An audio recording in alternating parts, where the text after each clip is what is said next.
I am the Hillbilly Hacker. Welcome to this week's podcast. Hope everybody's doing okay and not working too hard. Today, I'm going to tell you how the internet works. You know, it's hard to believe that the internet is nearly 30 years old. Sure, AOL, CompuServe, and Prodigy had dial-up available in the major cities as early as 1989, but it was only internally, and most of us didn't use Netscape browser across a modem line until the mid-90s to reach the World Wide Web. Do you remember how the world worked before the internet? I do, but my kids tell me that was back when I rode a dinosaur to school. I laugh and remind them that we were too poor to own a dinosaur. We had to walk to school, uphill, both ways, barefoot, in the snow. Funny, that's exactly what Papaw used to say. Well, I'm a Papaw myself now, so yes, I'm old. It was a simpler time when you didn't rely on your refrigerator to update your shopping list. Nowadays, everything is smart or connected, but how does it all work? Simple. Your kids do it all the time on your phone, a tablet, or home computer. All they have to do is open the browser, whether it's Chrome, Safari, or Edge, and bam, the entire world is at their fingertips. But how does it actually work? Well, let's compare it to something everybody's familiar with, the U.S. Postal Service. Now, it's not as slow as the Postal Service, but it can be in some instances. But in order to receive letters and packages, you must have an address. You can use a post office box if a mail carrier doesn't visit your mailbox. But in order to send mail, you also should have an address listed as the return. This is the basics of postal communication. A person at one address can speak to a person at another address. Now, the internet and all computer interactions work exactly the same way. If you want to communicate on the internet with anyone, you need an address. How do you get an address? Well, when you sign up for internet service with an internet service provider called an ISP, like Comcast, AT&T, or Spectrum, which are all ISPs, they give you access to the internet. We're kind of spoiled by our cell phone carriers since each one of them is also an ISP providing internet access. So Verizon, AT&T, and T-Mobile are the primary carriers in the U.S. All others, like Mint, Cricket, and Consumer Cellular, resell access across the big three. So back when I apparently rode a dinosaur, not that I was ever that cool, during the dial-up internet days, you connected your phone line to a modem. Now, here's a little trick for you. What does modem stand for? Well, we'll talk about that in just a minute. You would use your modem to call your carrier. The carrier confirmed your login and gave your computer an Internet Protocol address, an IP address. So the IP address is like your postal address. But instead of sending letters and packages, you are communicating with packets. Packets are tiny blocks of data, like packages, sent by the millions every second. So for every communication you have across the internet, you're sending millions of packets back and forth across the internet. All right, here's your pop quiz. What does modem stand for? Yeah, I know it's a real trivia question. You'd have to be old and be in technology to know it, but modem, spelled M-O-D-E-M, stands for modulator, demodulator. M-O-D-E-M, modem. Maybe you can win something at trivia night on that one, but I doubt it. So the carriers bring the line straight into your house or business. So there's no need for a modem and a phone line anymore. However, the carrier only gives you one single IP address per house. But you have more than one device that needs to connect to the internet. In fact, you have 5 cell phones, 2 wireless access points, 4 televisions, 3 laptops, 2 tablets, 4 Echoes, 2 Ring doorbell cameras, a PlayStation, 4 Fire Sticks, a refrigerator, and toaster for some ungodly reason. How can all those devices use a single address? Well, that's where routers come in. Every carrier will rent or sell you a network router to interface with your line. The device often doubles as a firewall, which prevents anyone from the outside from getting into your internal devices. Now, the router hosts the single IP address for communications to and from the carrier. It also gives a private range of IP addresses to every device internally. These addresses cannot communicate with the internet without the router. The router creates a separate communication string for each internal device using address translation. Now, without using confusing technical jargon, Think of a single address for an apartment complex as the router, and each device has its own apartment number. A trailer park is more appropriate for me, but when mail arrives, the local mail person knows which box to put each apartment's mail into. They act as the gatekeeper. The router is your internet gatekeeper. When you open YouTube on your laptop, the router assigns the traffic flow to a specific network port and to your internal device IP address for that data flow.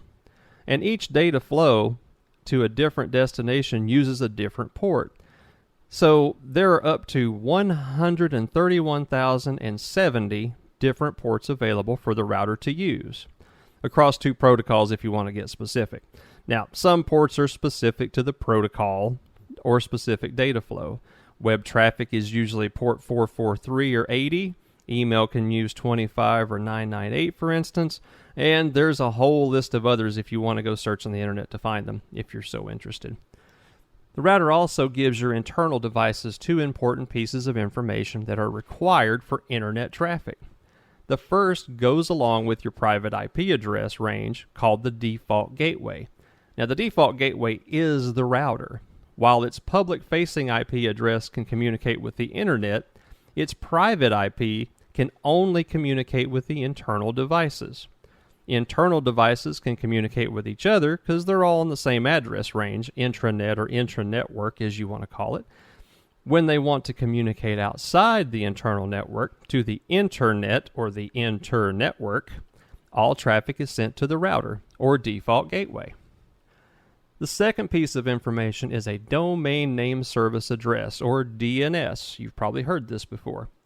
DNS is a service of the Internet Protocol that converts human-readable names like Facebook.com to its IP address.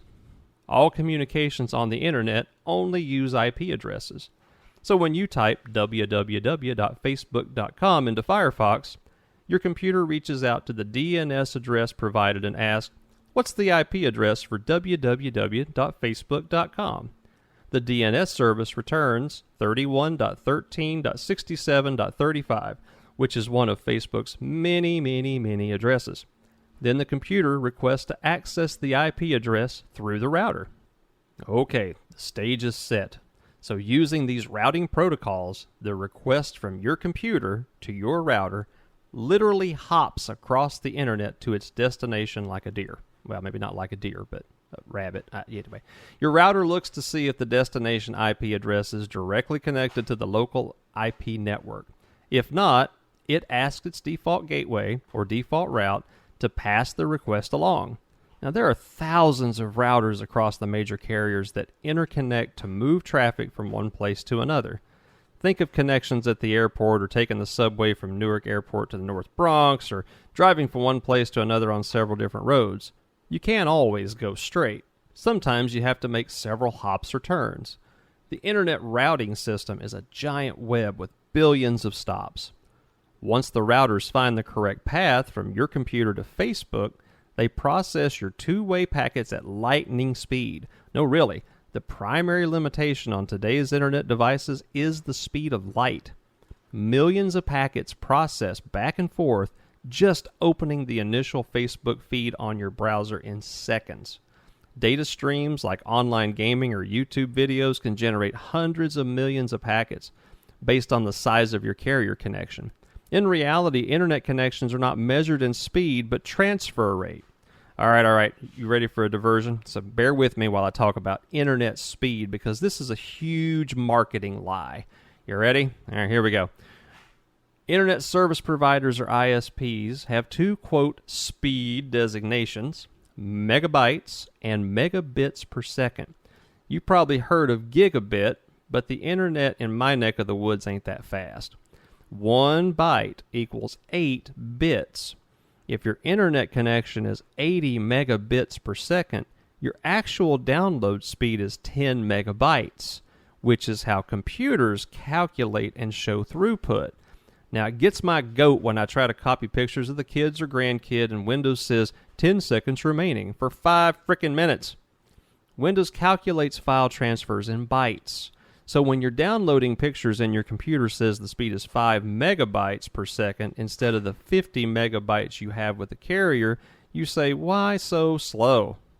So nearly all providers measure transfer rates in megabits per second. And you gotta remember all those other devices attaching to the internet.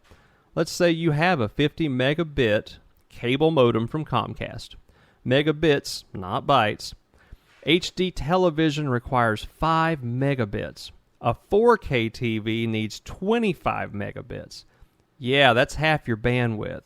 You're also sharing with every other device. So if you notice downloads are slow, turn off the TV and kick those kids off of TikTok.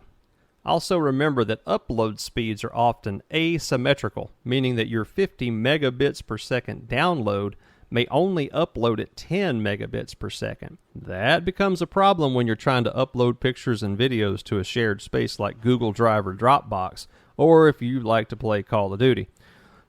Hope that helps you understand bandwidth. Now let's take this outside into the real world. Now that you understand how the internet works, let's keep you safe out there. How do hackers get in from the internet? Well, usually we don't. Most of us hackers aren't wasting time trying to break into your router. We look for devices that have known vulnerabilities. Your weakest entry point is either phishing links in email or text messages on your phone. Then there's drive-by downloads, which sounds like something off of an Ice Cube album. But drive-by downloads are malicious programs that load when you visit unsafe websites. I'm pretty sure God let Satan invent drive-by downloads, plastic coffee lids, and ties all on the same day to help keep us humble. It's not just porn and illegal download sites you need to worry about. Clickbait sites are teeming with nasty software. What is clickbait? Oh, they're easy to spot. They include phrases like "one weird trick" or "the king does this every day." They are interesting but unnecessary websites that are typically trying to sell some snake oil or magic potion to lose weight, grow hair, or cure an ailment. Best bet is to stay away from them and purchase a good endpoint security software like Kaspersky or Bitdefender or Microsoft Defender. Free security software is not regularly updated or safe, but something is better than nothing. All right, let's see what you learned today. Let's do a recap. Internet connections require a unique public IP or Internet Protocol address. Domain Name Service, or DNS, allows the conversion of human-readable names to IP addresses. Routers form the backbone of the Internet and allow packets to flow anywhere in the world. Most carriers designate speeds in megabits per second, which is 1/8 the bandwidth of megabytes. Endpoint software should be on all compatible devices. That includes your cell phone. Don't forget about it. And the first step of losing weight in the new year is to stop drinking your calories and carbs and take a walk. I'm throwing that in as a bonus. Well, that's it for this episode with the Hillbilly Hacker. Hope you learned something. This podcast was based on one of my blog posts and is linked in the show notes. Hope to see you next time.